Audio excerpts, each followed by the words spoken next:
Saya Novita Dianti, 10 MIPA 4, berikut video saya. 1. Pengertian teks eksposisi.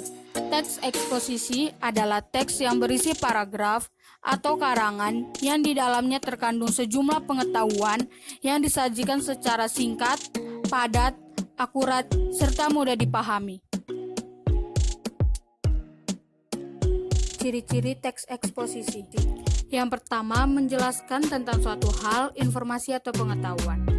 Maksudnya di sini teks eksposisi kan adalah teks yang di dalamnya itu terkandung sejumlah pengetahuan. Otomatis ciri-ciri yang pertama itu menjelaskan tentang pengetahuan.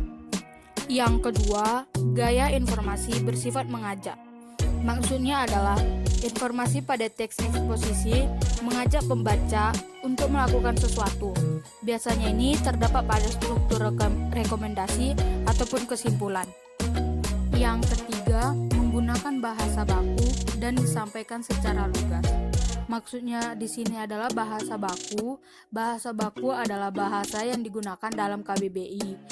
Kita di sini menggunakan kata tidak, bukan kata enggak. Dan disampaikan secara lugas, langsung kepada poin intinya saja, tidak bertele-tele. Yang keempat, bersifat netral atau tidak memihak.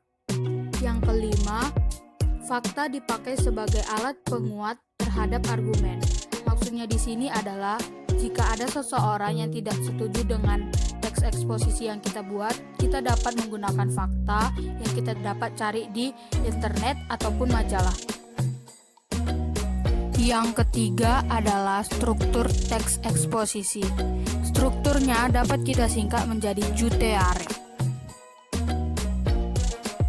Juteare adalah judul, tesis atau pernyataan umum, argumentasi, rekomendasi. Judul adalah gambaran umum atau tema dari teks. Contohnya itu adalah sarapan pagi. Tesis adalah pernyataan umum. Contohnya itu adalah pengertian dari sarapan pagi. Argumentasi adalah alasan yang tepat mengapa kita harus sarapan pagi. Dan rekomendasi adalah kesimpulan dari seluruh teks. Yang keempat, kaidah kebahasaan teks eksposisi.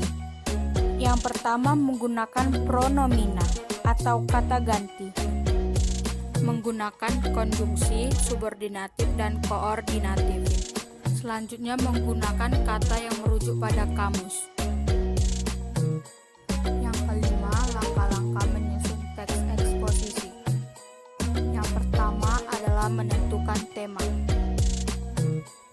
Yang kedua, menentukan tujuan karangan. Yang ketiga, memilih data yang sesuai dengan tema.